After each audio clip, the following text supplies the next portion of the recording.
Hi folks, and welcome to Poverty Proof, how the rich think differently and how you can train your brain for wealth.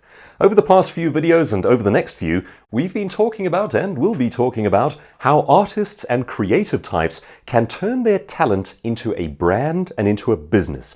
How do you actually become profitable as a result of the thing you love and the thing you're good at? We've covered the idea that truly successful creative types look for principles of success, not for excuses for why it isn't working. We also covered the rule of sufficient productivity, which says that you may be underestimating how much production it actually takes to get anywhere in this industry. Rule number 3. Successful artists study and dissect, copy and cannibalize. With apologies to the sentiments of the purist, many people hold the unexamined and mistaken belief that if they're going to launch some new venture, something creative, something artistic, something that showcases their talent, that everything about that business must somehow be a first in human history and not copied from someone else. Why? Not only is this needlessly absurd, but actually it is the opposite of how everything in human achievement and civilization and creativity actually works. When you learned to read, did you make up a new language? Or did you learn one developed by people who came before you? Did you make up your own letters or use pre-existing ones? Everything that human beings successfully do builds on something created by the human beings that came before them. There is no moral imperative for you to start at zero, and the best creators don't.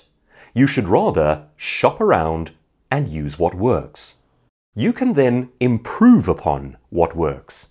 In fact, that is precisely how our species makes progress, and that is the nature of real-world innovation.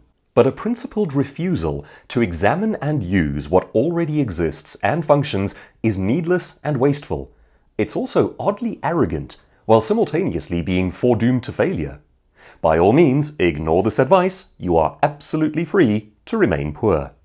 Alternatively, right from the outset, I would like to encourage you to do what all the best artists, creators, and innovators do. Shamelessly crib, borrow, study, imitate, duplicate, and replicate. Copy and paste. Don't steal content that is illegal, but duplicate the underlying principles of what already works, the success principles of those who have gotten it right. That is merely logical. In fact, it is good business practice. In the business world, this hang-up is referred to as "it wasn't invented here" syndrome. But consider, nothing about McDonald's was new. Ray Kroc just took many good ideas already in existence and put them all together. Always do that.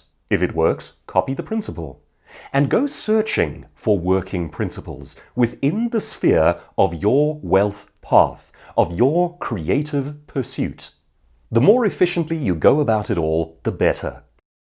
And so, here I turn the question back to you. In your world, in your industry, in your particular creative pursuit, who's getting it right and who isn't? And why? What are the differences? What are the specific practices that successfully generate wealth in your sphere? I promise you that they exist. There are no successful industries in existence that do not have success principles that work. And also, every industry has a successful practitioner, otherwise it wouldn't be an industry.